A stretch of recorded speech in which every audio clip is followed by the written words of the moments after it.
అంత పెద్ద వర్షం, చాలా చల్లగా ఉంది, బాగుంది.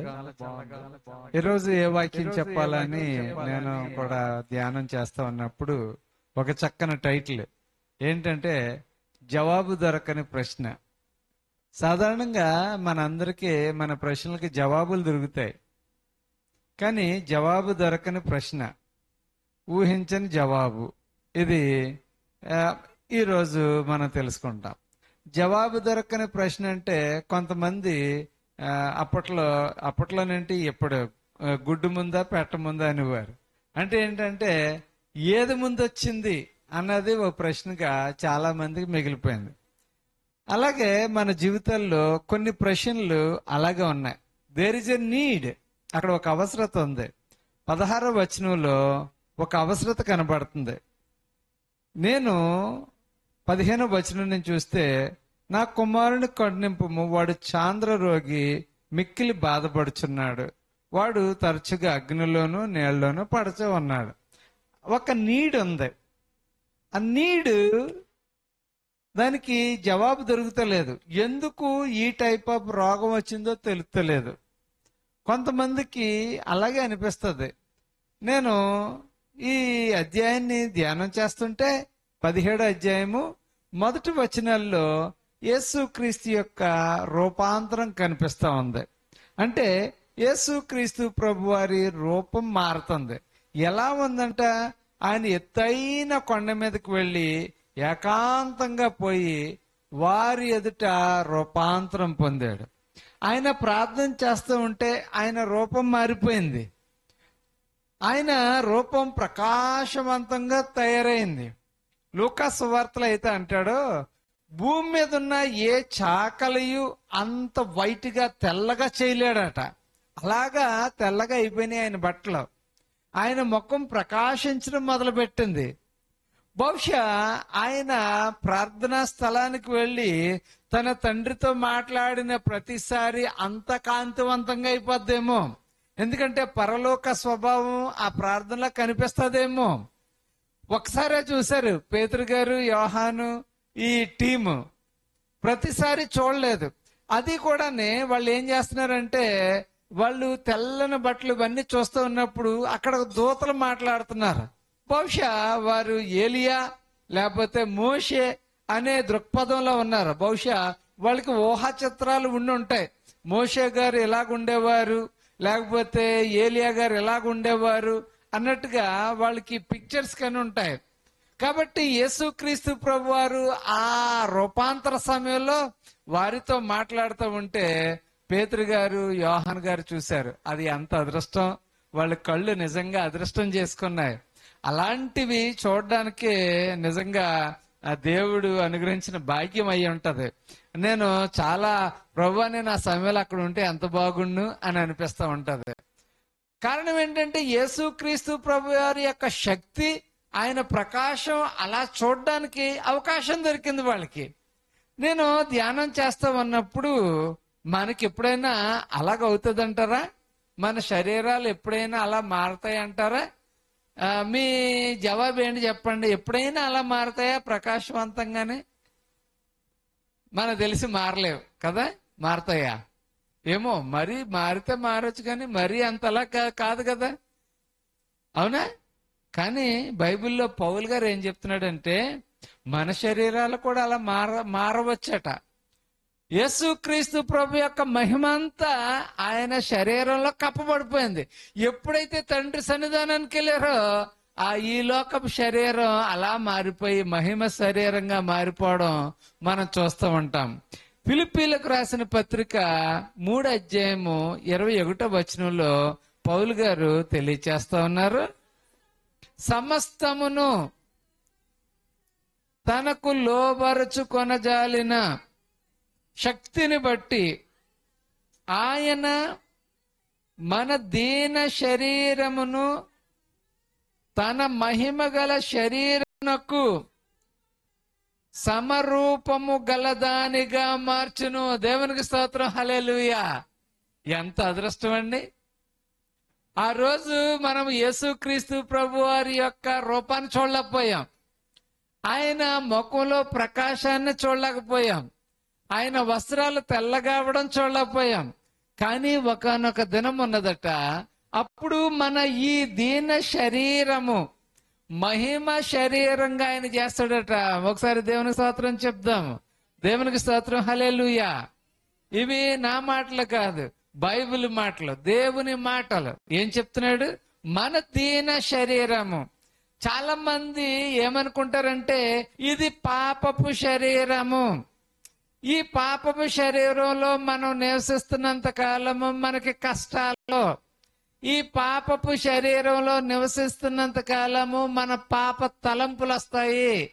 ఈ పాపపు శరీరంలో ఉన్నప్పుడల్లా మనకి రోగాలు వస్తాయి.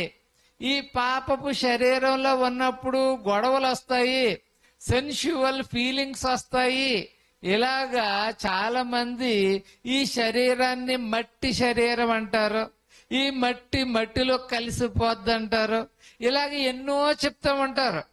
కానీ యేసుక్రీస్తు ప్రభువారు ఈ శరీరాన్ని ధరించుకునే భూలోకానికి రావడంతో శరీరానికి ఒక ప్రత్యేకమైన వాల్యూ ఇచ్చాడు. ఇది మట్టి శరీరమే కావచ్చు, కానీ మరి ఆయన ఆ శరీరాన్ని ధరించుకుని లోకానికి వచ్చారు. కానీ ఈ శరీరాన్ని ఆయన మహిమగల శరీరంగా మార్చగలిగాడు. దేవునికి స్తోత్రం, హల్లెలూయా. జ్ఞానవాద సిద్ధాంతం అని ఒకటి ఉంది, నాస్టిక్స్ అంటారు ఇంగ్లీష్ లో. నాస్టిక్స్ వాళ్ళు ఏం చేస్తారు తెలుసా? వాళ్ళు ఏమని అనుకుంటారంటే, మీ శరీరం అంతా పాపముతో కూడుకున్నది, దేవుని ఆత్మ పరిశుద్ధమైనది, ఆ పరిశుద్ధమైన ఆత్మ ఈ పాపపు శరీరంలో చెరసాలగా బంధించబడిపోయింది. మనం ఎప్పుడైతే మరణిస్తామో అప్పుడు ఈ చెరసాల్లో నుంచి ఆత్మ బయటకు వెళ్ళిపోద్ది తండ్రి దగ్గరికి అని చెప్తూ ఉంటారు. ఇంచుమించుగా భారతదేశంలో ఫిలాసఫీలు అన్నీ అలాగే ఉన్నాయి. పరమాత్మ, ఆత్మ, పరమాత్మ, ఈ ఆత్మ పరమాత్మతో ఐక్యం అయిపోద్ది అలా చెప్తూ ఉంటారు. ఏదేమైనా మనం అర్థం చేసుకోవలసింది ముఖ్యంగా ఒకటి ఉన్నది. ఏం తెలుసా?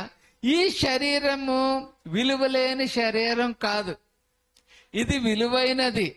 యేసుక్రీస్తు ప్రభువారు ఈ శరీర రూపాన్ని ఆయన ధరించుకోవడం ద్వారా దీనికి ఒక వాల్యూ ఏర్పడింది. బహుశా ఎప్పుడైతే మనము మట్టి శరీరం, ఈ సెన్షువల్ లేకపోతే భూ సంబంధమైనది అనుకుంటూ మన ఇష్టానుసారంగా గడపాలనుకుంటున్నామో అప్పుడు దేవుని యొక్క కోపం మన మీదకి వస్తుంది. ఇది దేవునిది, ఈ శరీరము దేవునిది, ఈ తలంపులు దేవునివి, నేను దేవుని కోసం అని ఎప్పుడైతే అనుకున్నామో దేవుడు మనల్ని దీవించడం మొదలు పెడతాడు.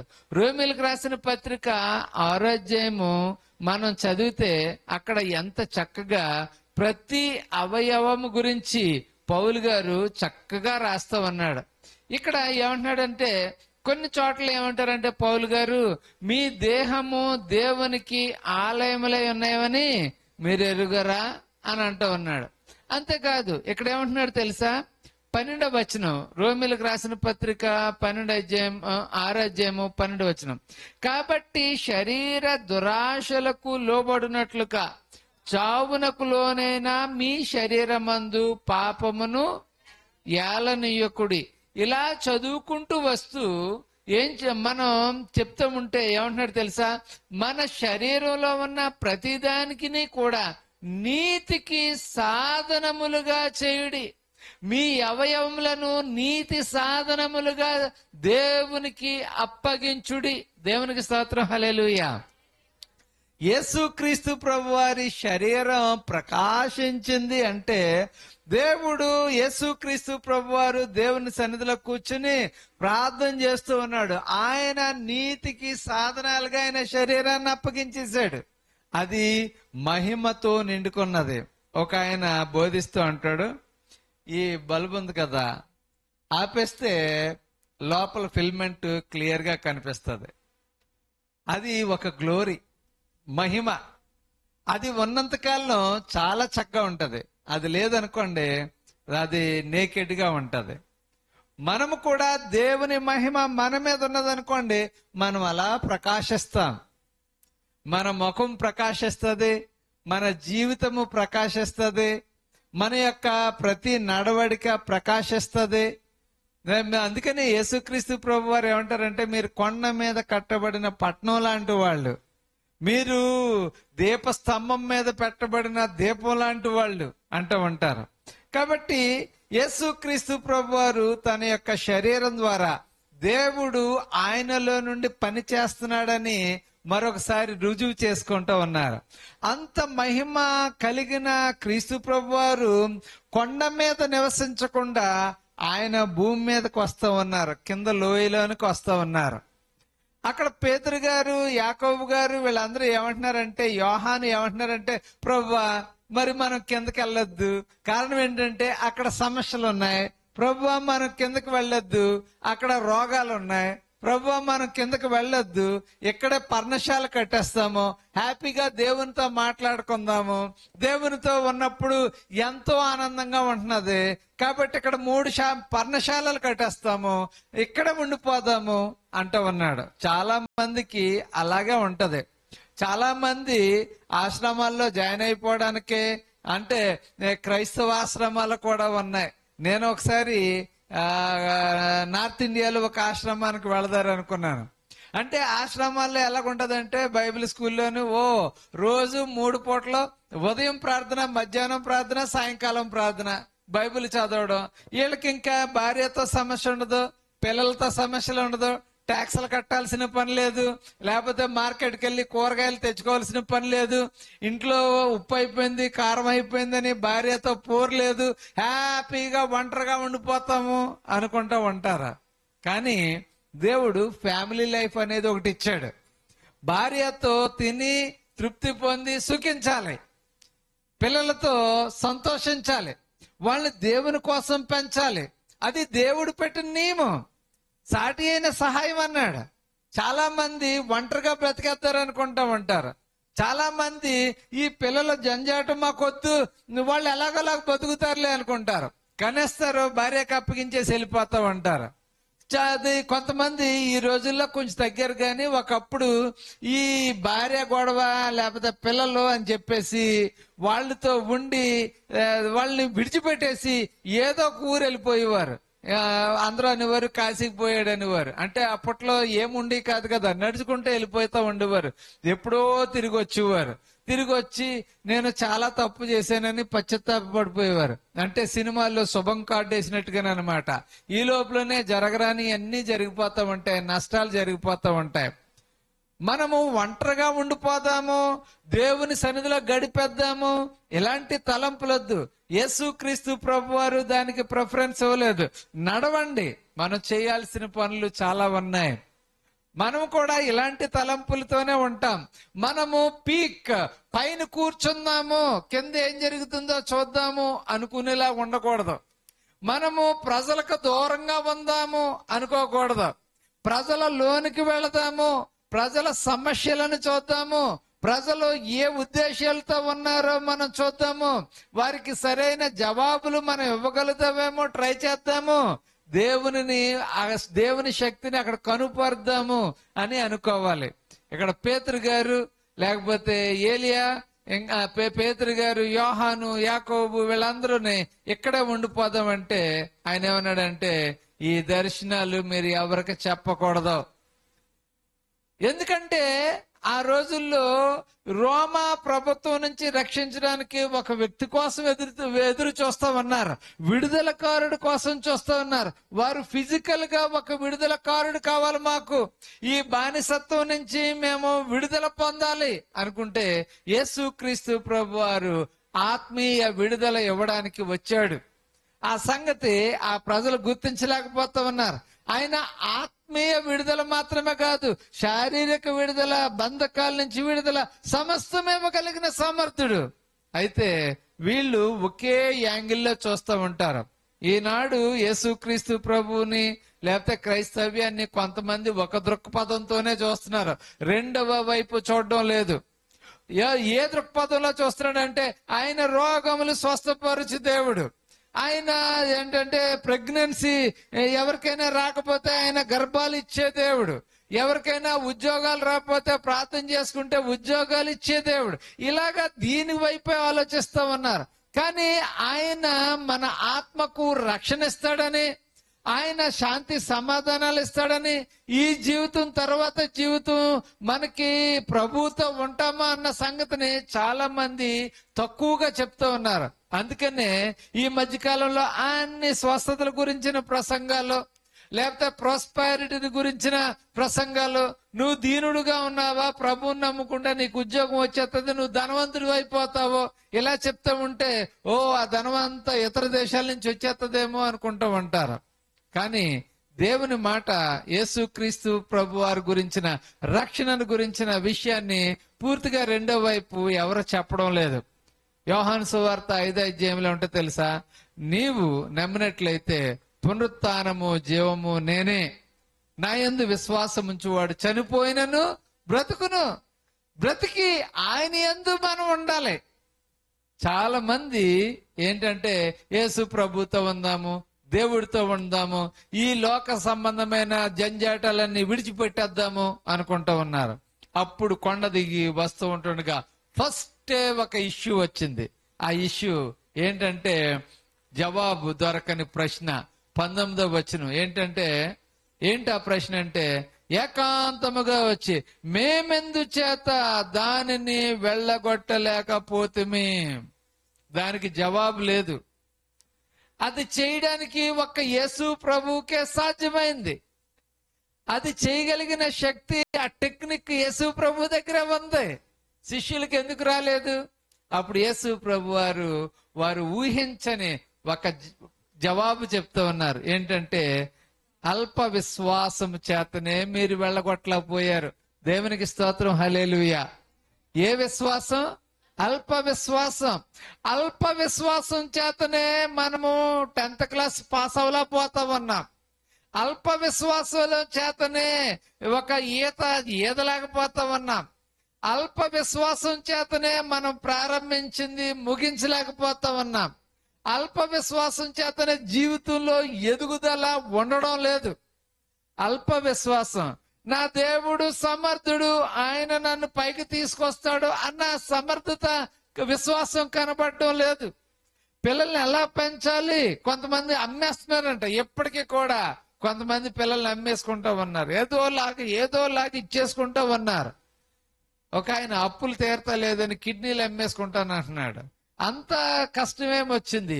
నువ్వు కష్టపడతలేదు. ప్రతి ఒక్కరు ఏంటంటే ఈ మధ్యకాలంలో చాలా సుఖం ఏంటి, ఏం పని ఏమన్నా ఉంటే కాంట్రాక్ట్కి ఇచ్చేయండి, లేకపోతే ఏం చేస్తున్నారంటే సెల్ ఫోన్ ఇలా పెట్టుకుంటున్నారు, ఇలా పాముతున్నారు, మళ్ళీ చూసుకుంటూ ఉన్నారు. ఈ లోపల ఫోన్లు వస్తున్నాయి, దిగిపోతున్నారు, ఫోన్ మాట్లాడుకుంటున్నారు. 4 T's ఉంటాయంట. 4T. బ్యాంక్ వెళ్ళామనుకోండి, ఇంతకు ముందు చెప్తూ ఉండేవారు, ఇప్పుడు అలాగే ఏమీ లేదు. 4T అంటే ఒకటి, ఫస్ట్ కూర్చున్న వెంటనే వాళ్ళు ఏదో ఫైల్ తీస్తారు, వాళ్ళకి ఫస్ట్ టీ వస్తుంది. ఏంటి? టాయిలెట్. ఫస్ట్ ఇక్కడ కూర్చుని పని చేద్దాం అనుకున్నప్పటికీ గుర్తు వస్తుంది. ఎవరో కస్టమర్ వస్తారు. కస్టమర్ వచ్చినప్పుడు, సార్ ఎక్స్క్యూజ్ మీ, ఒక్క 5 నిమిషాలు నేను వస్తానని లోపలికి వెళ్ళి అప్పటికి రాడు ఇప్పటికి రాడు, ఈ లోపల గంట అయిపోద్ది, కూర్చోవాలా వెళ్ళిపోవాలా. అది ఫస్ట్ టీ. ఓకే, సరే వచ్చాడు కదా పని చేసి పెడతాడంటే అప్పుడు టీ పట్టుకొస్తారు. సార్ ఇప్పుడే కొంచెం అలసిపోయాను, ఈ టీ తాగేసి వస్తాను. ఇలాగా వాళ్ళు ఏం చేస్తారంటే టైంని చాలా వేస్ట్ చేసేస్తా ఉంటారు. మనుషులు ఏం చేస్తున్నారంటే అల్ప విశ్వాసం. వాళ్ళు ఏం చేస్తున్నారు? అల్ప విశ్వాసం. ఈ మధ్యకాలంలో మా కొంతమంది పిల్లలు 10th క్లాస్ ఎగ్జామ్కి వెళ్ళమంటే పారిపోతున్నారు. కారణం ఏంటంటే ఎగ్జామ్ భయం. ఏమో రాస్తే పాస్ అవుతానో పాస్ అవ్వలో, ముందు అటెంప్ట్ చెయ్యంటే కొంతమంది చాలా భయపడిపోతా ఉన్నారు. ఎందుకు భయం? ఇంటర్వ్యూకి వెళ్ళాలంటే భయం. అల్ప విశ్వాసం. యేసుక్రీస్తు ప్రభు వారు అంటున్నారు, మీకు ఆవగింజంత విశ్వాసం అనేడలా. నాకు సాహసం చేయడం అంటే చాలా ఇష్టం. ఆ రోజుల్లో చిన్నప్పటి నుంచి ఏదో స్పెషల్ చేస్తా ఉండేవాడిని. అందరూ జనరల్ మ్యాథ్స్ తీసుకుంటే నేను కాంపోజిట్ అన్నాను. అసలు నువ్వు కాంపోజిట్ నువ్వు పల్లెటూరులో ఉన్నావు, నీకు ట్యూషన్ లేదు, నువ్వు కాంపోజిట్ ఏం చేస్తావు? ఆల్జెబ్రా లేకపోతే మ్యాట్రిక్స్ ఇవన్నీ ఎక్కడ చదువుతావు? అయినా ట్రై చేద్దాం. ట్రై చేస్తే తప్పే ఉంది. కొన్నిసార్లు ఫెయిల్ అయిపోయాను, తర్వాత పాస్ అయ్యామనుకోండి. అయితే అప్పటి నుంచి కూడా ఏదైనా ఉందనుకో, ట్రై. మనము ప్రయత్నించకుండా మనం ఏం చేయలేము, సక్సెస్ చేయలేము, పొందలేము. యేసు ప్రభు వారి దగ్గరికి ఒక ఏంటంటే జవాబు దొరకని ప్రశ్న. ఆ సమయంలో శిష్యులకు జవాబు దొరుకుతలేదు. యేసు ప్రభు వారు ఏం మెథడ్ వాడాడు? మనకు కూడా అలాగే అనిపిస్తూ ఉంటది. ఒక్కొక్కసారి ఏదైనా కంప్యూటర్ ఇబ్బంది పెడతా ఉంటది, అది అసలు కనెక్ట్ అవ్వదు. ఒకసారి నేను ఒక సీడీ తీసుకున్నాను, అప్పట్లో డివిడి తీసుకున్నాను, ఓ సీడీ డివిడి, అది పెట్టాను డ్రైవ్ లోను. మొత్తం కంప్యూటర్ అంతా తిరగేసినా అది అసలు వర్క్ అవుతలేదు. అప్పుడు ఒక తెలిసిన ఆయన దగ్గరికి వెళ్ళి, సార్ ఏంటండి మీరు డివిడి ఇచ్చారు, నా దానిలో పెట్టాను, నాది డివిడియే కానీ ఓపెన్ అవుతలేదు, పాటలు ఏమి రావట్లేదంటే, మీరు ఆ ప్లేయర్ లోకి వెళ్ళండి, అక్కడ చిన్న టిక్ మార్క్ ఉంటది, అది తీసేయండి, అప్పుడు పని చేస్తుంది. అప్పుడు తీసేస్తే చక్కగా పనిచేసింది. అబ్బా ఎంత పని జరిగింది! అందులోనే ఉంటది ఆ విషయాలు, కానీ అది మనకు తెలియక తలబాదుకుంటూ ఉంటాం. ఇప్పుడు శిష్యులు కూడా అసలు ఇందులో టెక్నికల్ ప్రాబ్లం ఏంటి? టెక్నికల్ ప్రాబ్లం ఏంటంటే, నీ జీవితంలో నువ్వు అభివృద్ధి పొందకపోవడానికి టెక్నికల్ ప్రాబ్లము ప్రార్థన లేక. నీ జీవితంలో నువ్వు అనుకున్నది సాధించలేకపోవడం నీకు ఉపవాస ప్రార్థన చేయడం రాక. నీకు టెక్నికల్ ప్రాబ్లం ఏంటంటే, ఈ ఉపవాస ప్రార్థన చేస్తే ఏమన్నా జరుగుతుందా అనే ఒక సందేహము, అనుమానం. చాలా మంది జీవితంలో ఇదే ఉంటది. ఊహించని జవాబు ఏంటి ఇచ్చేది తెలుసా? యేసు ప్రభు వారు మీరు గద్దించలేదు అందుకనే అది పోలేదు అని చెప్పలేదు, మీకు విశ్వాసం లేదని సింపుల్ గా చెప్పినప్పటికీ ఆ జవాబుని ఎవరో ఊహించలేదు. చూడండి, చదువుతూ ఉంటే, మీ అల్ప విశ్వాసము చేతనే మీకు ఆవగింజంత విశ్వాసం ఉన్న యెడల ఈ కొండను చూచి ఎక్కడి నుండి అక్కడికి పొమ్మనగానే అది పోవును, మీకు అసాధ్యమైనది ఏది ఉండదని నిశ్చయముగా మీతో చెప్పుచున్నానని వారితో చెప్పాను. దేవునికి స్తోత్రం. హల్లెలూయా, హల్లెలూయా. ముఖ్యంగా ఈ కథలో కొన్ని విషయాలు మనం తెలుసుకోవాలి. ఏంటి మనం తెలుసుకునే విషయాలంటే, యేసు క్రీస్తు వలె మన శరీర అవయవాలన్నీ దేవునికి సమర్పించుకోవాలి. మన ప్రార్థనలో మనం రూపాంతరం పొందాలి. ప్రార్థనలో మనము దేవునితో మనం గడపాలి, మన ముఖం ప్రకాశించాలి. మోషే దేవునితో గడిపినప్పుడు ఆయన ముఖం ప్రకాశించింది. అందుకనే ప్రజలందరూ ఏమన్నారు తెలుసా? మోషే నీ ముఖం మీద కొంచెం ముసుగు వేసుకుంటావా, నీ ముఖాన్ని చూడలేకపోతా ఉన్నాం. దేవుని సన్నిధిలో ఎవరైతే ప్రార్థన చేస్తా ఉంటారో వాళ్ళ ముఖం ప్రకాశిస్తుంది. కారణం ఏంటంటే అది దేవుని సన్నిధి. ఆయనే వాగ్దానం చేశాడు, మన దీన శరీరములను మహిమ శరీరానికి మార్చువాడు. ఒకవేళ మనము ఈ లోకంలో ఉన్నాము, నేను పాపంతో ఉన్నాను, పాపపు లోకంలో ఉన్నాము, పాపపు ప్రజలతో ఉన్నాము అనుకుంటూ మనము అనుకుంటూ ఉన్నామేమో, కానీ అలా అనుకోని అవసరం లేదు. మనం ఈ లోకంలో ఉంటుండగానే దేవుడు మన శరీరాన్ని మారుస్తూ మారుస్తూ ఉంటాడు. ఫైనల్ గా మొత్తం మహిమ గల శరీరానిగా ఆయన చేస్తాడు. రెండవ ముఖ్యమైన విషయం మనం ఏం నేర్చుకున్నామంటే, ఆయన రూపాంతరం పొందాడు. కొండ మీద ఉండిపోలేదు, ప్రజలకు దూరంగా జీవించాలనుకోలేదు.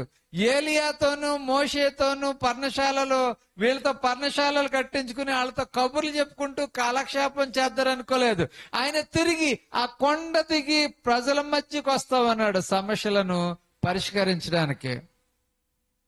ఈనాడు మనం ఏం చేస్తామంటే, కొంచెం దేవునితో మాట్లాడడం వస్తే, కొంచెం అద్భుతం చేయగలగడం వస్తే మనం సెపరేట్ అయిపోతాం సమాజానికి. నా మీద వచ్చి పడిపోతున్నారు, నాలో ఉన్న శక్తి అంతా ఉచితంగా పోతుంది అనుకుంటా ఉంటారు. దీన్ని సొమ్ము చేసుకోవాలనుకుంటా ఉంటారు. ఓకే, మనం కొంచెం డబ్బులు పెడితే అప్పుడు జనాలు కంట్రోల్ అవుతారు అనుకుంటారు. ఇక్కడ పేతురు, యాకోబు, యోహాను అలాగ అనుకున్నారా? లేదు. యేసు ప్రభు వారు అంటున్నారు, మనం లోకంలోనికి వెళదాం. కిందకి దిగి వాళ్ళు ఏం చేస్తున్నారు?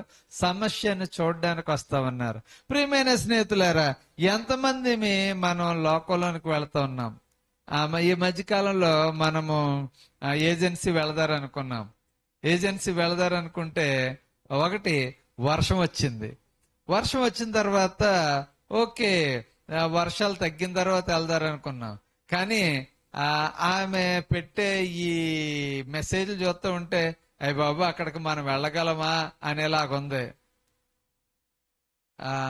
ఏం పెట్టారంటే అక్కడట మందిర ప్రతిష్ట, కానీ ప్రాణాలకు తెగించి దేవుని పక్షంగా నిలబడుటకు వారు చర్చి కట్టుకున్నారు.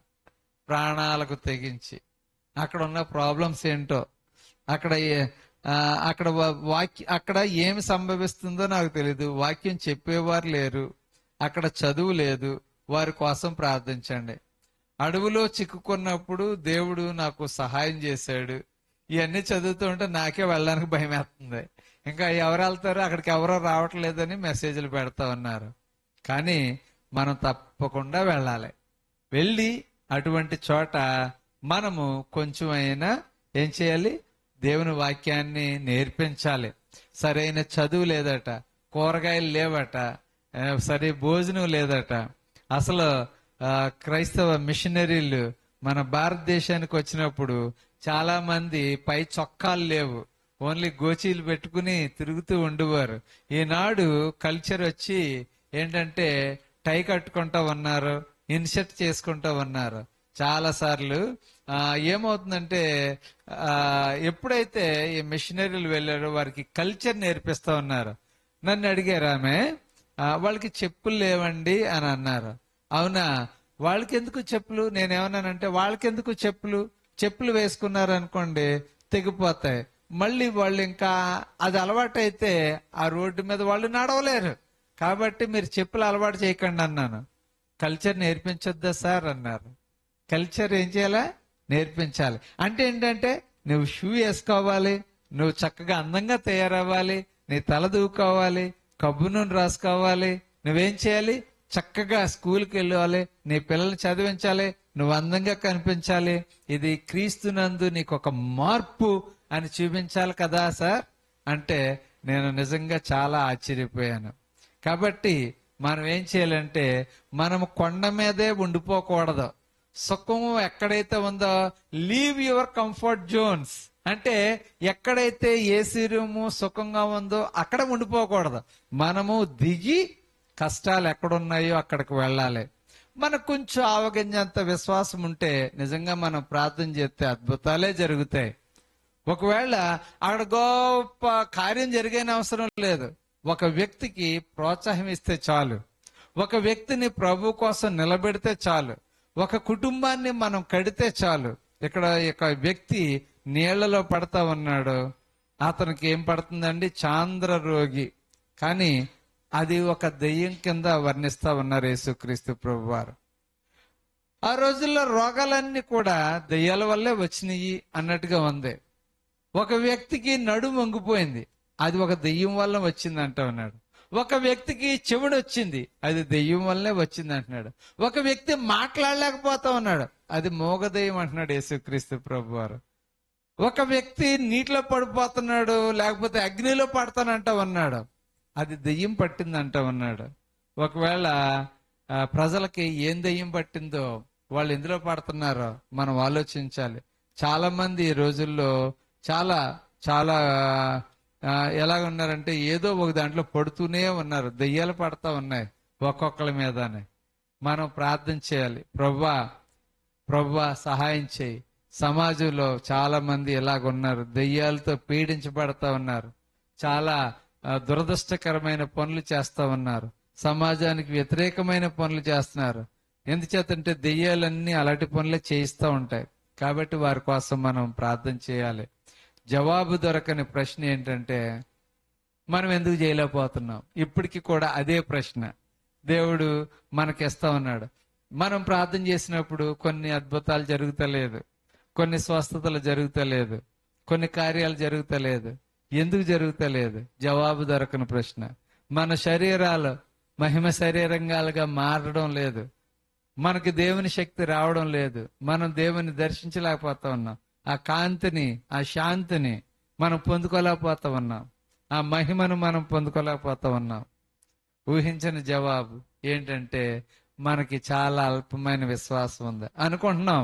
నాకు చాలా గొప్ప విశ్వాసం, నేను ప్రార్థన చేస్తే వర్షం ఆగిపోద్ది, నేను ప్రార్థన చేస్తే ట్రైన్ వెనక్కి వెళ్ళిపోద్ది, నేను ప్రార్థన చేస్తే ఫ్లైట్ వెనక్కి వెళ్ళిపోద్ది. కొంతమంది చెప్తూ ఉంటారు. ఏమో వారి జీవితంలో జరిగిందేమో. కానీ చాలా మన విశ్వాసం చూస్తే చాలా అల్పంగా ఉంది. ఎందుకంటే ప్రతిసారి సాతాను మనల్ని డిస్కరేజ్ చేసేస్తున్నాడు. ఈ యొక్క ఉపవాస కూడిక ద్వారా, మనం ప్రతి శుక్రవారం చేసే ఉపవాస కూడిక ద్వారా, ప్రభువా నా విశ్వాసాన్ని బలపరచు. ఇదిగో కుటుంబంలో ఈ సమస్య, అనారోగ్యంతో సమస్య, ఇదిగో ఒక వ్యక్తి రోగంతో బాధపడుతున్నాడు, అతను భార్యను వదిలేసి వెళ్ళిపోతున్నాడు, భర్తను వదిలేసి వెళ్ళిపోతుంది, బిడ్డలను సరిగా పట్టించుకోవట్లేదు. అటువంటి వారి కోసం మనం ప్రార్థన చేయాలి. ఈ విధంగా మనం ప్రార్థన చేస్తూ దేవుడు ఏమంటున్నాడు తెలుసా? Mountains can move. నువ్వు ప్రార్థన చేస్తే ఏమవుతాయి? పర్వతాలు కదిలిపోతాయి. పర్వతం లాగా కూర్చున్న సమస్య తొలగిపోతుంది. దేవునికి స్తోత్రం, హల్లెలూయా. ఈ సమయంలో మనం ప్రార్థన చేద్దాం. ప్రభువా, మా జీవితాల్లో పర్వతాలు లాంటి సమస్యలు చాలా ఉన్నాయి, అవి పోవాలని మేము ప్రార్థన చేస్తున్నాం. మా విశ్వాసం సరిపోవడం లేదు, మా విశ్వాసమును బలపరచు అని శిష్యులు ప్రార్థన చేసినట్టుగా మేము ప్రార్థన చేస్తున్నాం. హల్లెలూయా, హల్లెలూయా, హల్లెలూయా, హల్లెలూయా. ప్రభువా, మా విశ్వాసమును బలపరచు. మేము అనేక సందర్భాల్లో విశ్వాసం లేకుండా ప్రార్థన చేస్తామన్నాం. ఉద్యోగం కోసం ప్రార్థన చేస్తున్నాం. జీవితంలో చాలా విషయాల్లో డిస్కరేజ్ అయిపోతా ఉన్నాం.